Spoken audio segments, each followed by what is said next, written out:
aujourd'hui Madame Sarah Crimi, directrice générale des services de la ville d'Orsay. Bonsoir. Bonsoir. Je vais laisser la parole à mon chroniqueur Franck Dalbocio qui va vous poser quelques questions. Ok.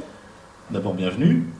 Et permettez-moi de présenter tous mes voeux à l'ensemble des équipes de la ville d'Orsay. Je pense qu'ils font un travail remarquable, et vous allez nous en parler justement.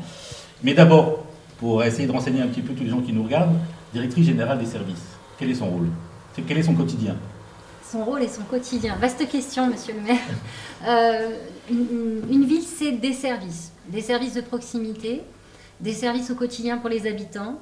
Et pour ces services, pour qu'ils soient animés, il faut des équipes qui sont constituées d'hommes et de femmes qui, encore une fois, travaillent au quotidien auprès des Orséens.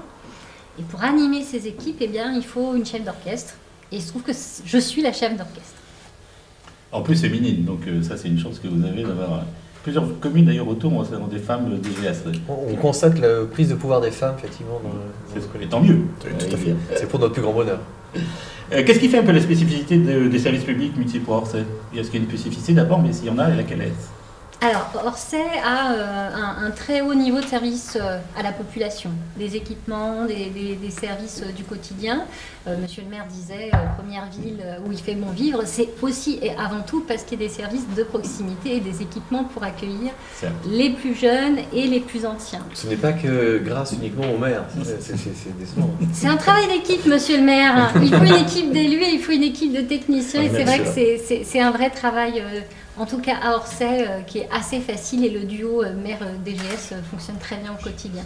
Alors pourquoi Orsay? Quelle spécificité? La ville d'Orsay a fait le choix pour plusieurs services d'être ce qu'on appelle en régie, c'est-à-dire d'avoir des agents municipaux qui occupent des missions de service public.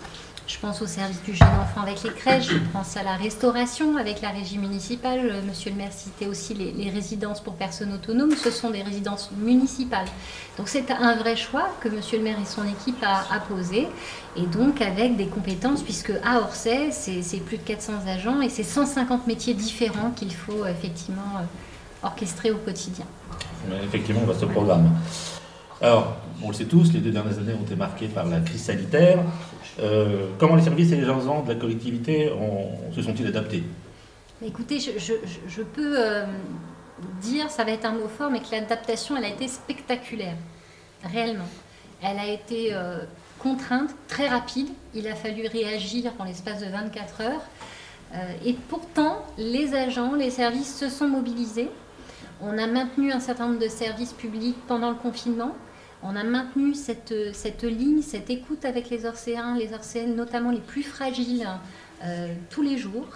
On a des agents qui ont dépassé parfois les missions qu'ils occupaient. On a des agents qui se sont improvisés livreurs de blues pour les hôpitaux. On a d'autres agents qui ont tenu des lignes téléphoniques pour les Orséens, les Orséennes fragiles, pour ceux qui se sentaient isolés. Donc on a eu une réelle mobilisation et un engagement.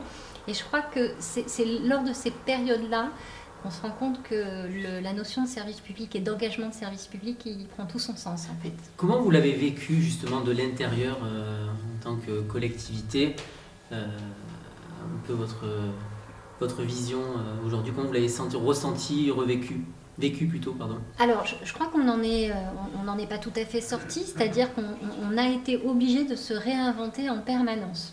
Voilà, nos missions de service public, les choses sur lesquelles on était à peu près sûr de savoir faire, à peu près sûr de savoir comment gérer, il a fallu mais complètement se réinventer. Il a fallu aussi être très à l'écoute, s'adapter et faire en sorte, encore une fois, notre leitmotiv, c'était de dire on maintient le service public, on essaye de faire en sorte que ce lien, qui est 7 jours sur 7, 365 jours par an. Une mairie, c'est pas parce qu'elle ferme à 18h le vendredi que les téléphones sont éteints et on a des agents et des élus qui sont disponibles 365 jours dans l'année. Je suis d'ailleurs d'astreinte ce soir, pour vous dire. Et vous êtes sur le plateau. Et le téléphone n'est pas très loin, je l'entends s'il sonne. Bon, on est en 2022, Ouais. donc on est en plein 5e vague. Comment vous pensez que d'abord les équipes doivent être un peu fatiguées? Je pense qu'il y a quand même un vécu maintenant, il y a un vécu de 2 ans pratiquement. Donc comment vous voyez un petit peu cet avenir avec cette 5e vague et comment vous sentez Alors, les agents, c'est avant tout des femmes et des hommes qui sont aussi des Françaises et des Français qui ont vécu la crise comme les administrés, c'est-à-dire qu'ils ont été touchés soit eux-mêmes par le Covid, soit par des proches. On a aussi des agents qui ont perdu des proches, donc c'est quelque chose qui a marqué à la fois tout un pays et donc aussi la vie de l'Orsay.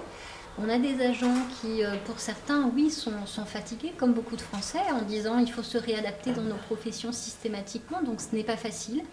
Par contre, on a des agents qui aiment leur ville et qui aiment les missions de service public, et donc ils sont extrêmement fiers de pouvoir maintenir un maximum les services publics. Donc là, dès janvier, comme tous les Français, on a dû s'adapter.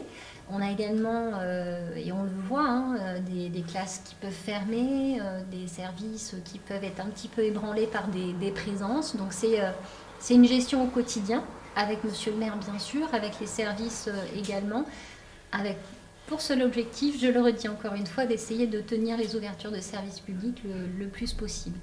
Mais les agents essayent de donner le maximum d'eux-mêmes en ces périodes très compliquées. Alors, que leur souhaitez pour cette nouvelle année ?